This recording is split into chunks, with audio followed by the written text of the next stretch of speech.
आणि आता बातम्या पाहूयात सविस्तर। 2019 साली आलेल्या कोरोना व्हायरसमुळे जगाला अनेक अडचणींचा सामना करावा लागला। लॉकडाऊनमुळे आर्थिक फटका बसला, पण नव्या आजारावर औषध किंवा लस उपलब्ध नसल्यामुळे कोट्यावधी लोकांना कोरोनाची लागण झाली। यात अनेकांना आपला जीवही गमवावा लागला।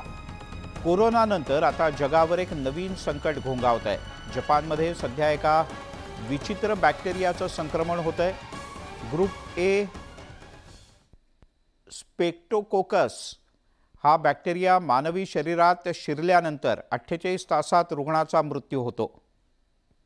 जपानमध्ये या बॅक्टेरियामुळे आतापर्यंत 977 जणांना त्याची लागण झाली आहे। हा आजार एका व्यक्तीकडून दुसऱ्या व्यक्तीला संक्रमित होतो। हा बॅक्टेरिया शरीरात विषारी पदार्थ तयार करतो, ज्यामुळे जळजळ होऊ लागते।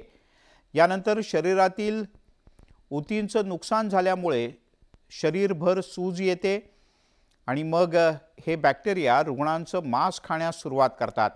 त्यामुळे तीव्र वेदनाही होतात, असं या आजाराचं सध्याचं स्वरूप आहे।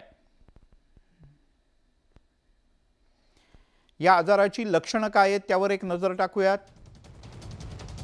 पायांना सूज, अंग दुखणं, सतत ताप, ब्लड प्रेशर कमी होणं, श्वास घ्यायला त्रास होणं आणि हळूहळू अवयव निकामी होणं। आपण काय काळजी घेतली पाहिजे त्यावरही नजर टाकूयात। हात स्वच्छ धुतले पाहिजेत। उघड्या जखमेवर त्वरित उपचार करणं गरजेचं आहे। तुम्ही कोणत्याही कारणानं जर का आजारी असाल तर डॉक्टरांच्याकडे जाऊन योग्य सल्ल्यानं उपचार घेणं सुद्धा गरजेचं आहे।